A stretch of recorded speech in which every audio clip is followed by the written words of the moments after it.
Okay, we're in Park Estates now, and these homes aren't that spectacular, but when I was young, these were big homes, and this is a well-to-do area.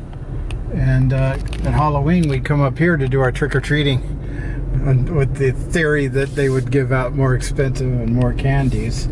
So we come up here and run from door to door as fast as we could. And we never went to this house straight ahead. This was known as the Whaley Mansion. The Whaley family lived here, and they were the big name in town. We drove past Whaley Park earlier. I was friends with their boy and got to go in once or possibly twice. They had servants' quarters, and everything was immaculate inside.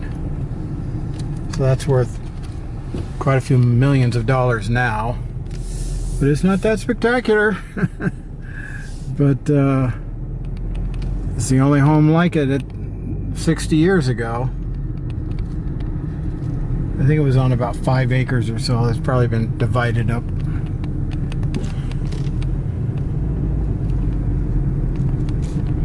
But I was inside the mansion one time playing with my friend, and he goes, "Oh, my dad has some guns." And we walked downstairs to this other room, and we didn't take him out of the case, but it was a beautiful case of beautiful guns. Well, his mother came in, and he and I were back upstairs in his bedroom playing, and she goes, "You weren't supposed to go in that room there with the guns." He goes, "We didn't." And she goes, "Come here, look." And you could just see our footsteps. There was a shiny wooden floor, and you could see both his and my footsteps going right up to the gun case. Fortunately, we did not, I'm gonna go straight, I guess. We did not go and open the gun case, but she could see we walked right up and looked at it. So we were busted. But I'm glad we didn't touch them or anything. That wouldn't have been good.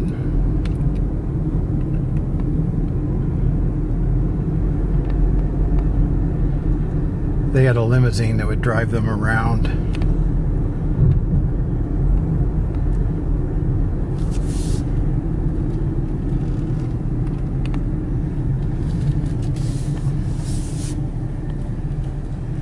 Mid-century modern right there, all day long. Could go back down this street.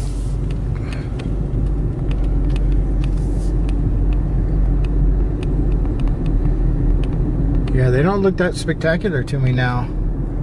But boy, they were really something 50 years ago.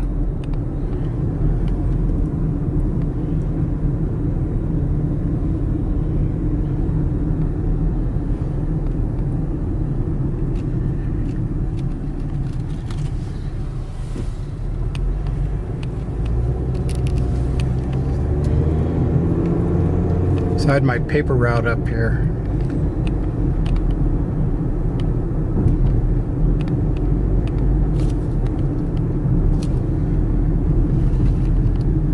One time I rode up here with my bike with a load full of newspapers, and I forgot the sheet that had all the addresses of where I was supposed to deliver them, and I panicked. I was tired. I didn't want to drive back and get the sheet and come back up here, and I made a bad decision. I kind of knew the streets where I was supposed to deliver them,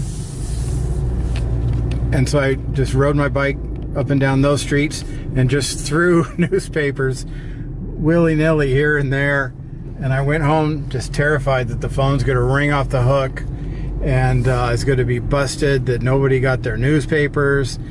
I'm sure the percent that got them at the right homes was really low, but nobody called. And but I remember being really nervous about that.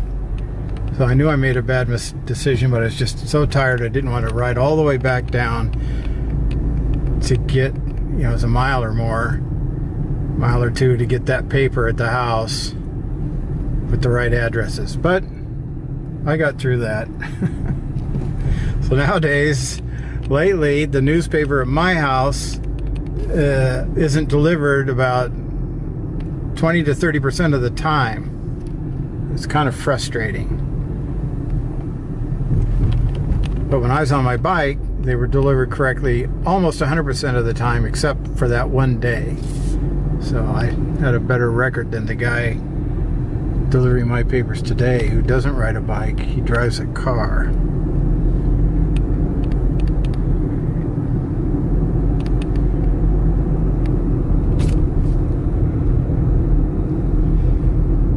Here's Anaheim Street.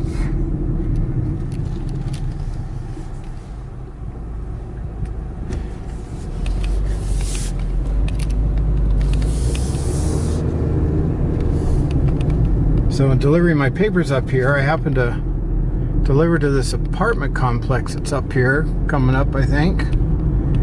And somehow got to talking with the owner of the apartment complex. And he started hiring me to do little jobs, sweeping up, washing windows, things like that. A little bit of painting. And yeah, these apartments right here, actually. La Posada.